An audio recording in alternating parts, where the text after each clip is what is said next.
Hello student. आज हम लेकर आए हैं आपके लिए त्वचा में जो हमारे त्वचा में ग्लैंड कितनी पाई जाती हैं उनके बारे में आज हम पढ़ेंगे। ठीक है। तो त्वचा में हमारे 4 प्रकार की ग्लैंड पाई जाती हैं। स्वेट ग्लैंड मतलब पसीना ग्रंथि, दुग्ध ग्रंथि, तेल ग्रंथि और जायज ग्रंथि। ठीक है।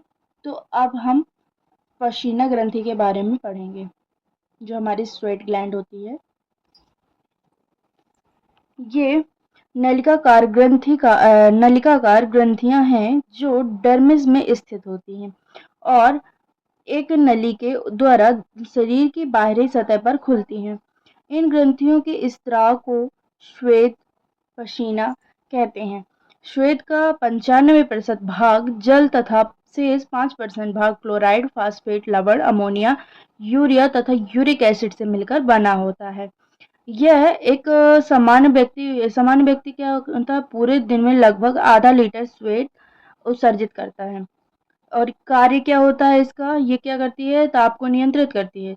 श्वेत वाष्पीकरण के द्वारा ताप का नियंत्रण तथा उत्सर्जन का कार्य करती है। स्वेट ग्लैंड मतलब कि पसीना ग्रंथि, जो हमारे पसीना निकलता है ना, वो डर्मिस के परत से निकलता है, जो शरीर के ताप को नियंत्रित करती है। जैसे पसीना निकले तो हमारे शरीर का ताप नियंत्रित होता है। महिलाओं में पुरुषों की अपेक्षा वशीय ऊतक का जमाव अधिक मात्रा में होता है, जिसकी वजह से उनकी त्वचा चिकनी होती है। हाइपोडर्मिस हाइपोडर्मिस यह डर्मिस के नीचे की परत होती है जिसमें केवल वशीय ऊतक का जमाव होता है, जिसको फैट कहते हैं अपन। यह ऊपरी परतों को पोषण प्रदान करता है। Okay, thank you. अगर वीडियो अच्छी लगी हो तो please like, share and subscribe करें। हमको फीवर आता है तो फीवर में क्या होता है, पसीना ज़्यादा आता है ना, तो मतलब जब फीवर होता है तब एक व्यक्ति 2 से 3 लीटर स्वेद उत्सर्जित करता है, मतलब 2 से 3 लीटर पसीना उसकी बॉडी से निकलता है। ठीक है, फिर आगे चलते हैं अपन। ये ग्रंथियां कान के पर्दे, होंठों के किनारे, ग्लास पैनल तथा वल्वा को छोड़कर हमारे शरीर के सभी भागों में पाई जाती हैं। इनकी संख्या तलवों तथा हथेलियों में सबसे अधिक होती है। शिबोशियम ग्लैंड तेल ग्रंथियों के बारे में अब हम देखते हैं।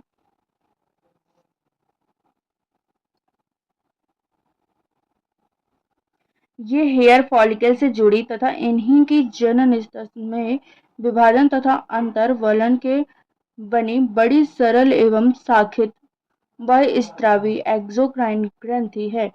इनका स्त्राव शिवम कहलाता है, जिसे प्राकृतिक तेल के नाम से जाना जाता है। ये ग्रंथियां हथेली तथा तलवों के अलावा शरीर के सभी भागों में पाई जाती हैं। ये त्वचा तथा रोम को चिकना एवं तापरोधी व जलरोधी बनाती हैं। ठीक है। दुग्ध ग्रंथियां, मैमेलरी ग्लैंड, ये ग्रंथियां अधर तलीय त्वचा में पाई जाती हैं जो गाढ़ी सरल दूध का स्रावण करती हैं। ये ग्रंथियां केवल मादाओं में स्तन काल के समय क्रियाशील होती हैं। ये भी किसके कारण होता है, ऑक्सीटोसिन हार्मोन के कारण होता है।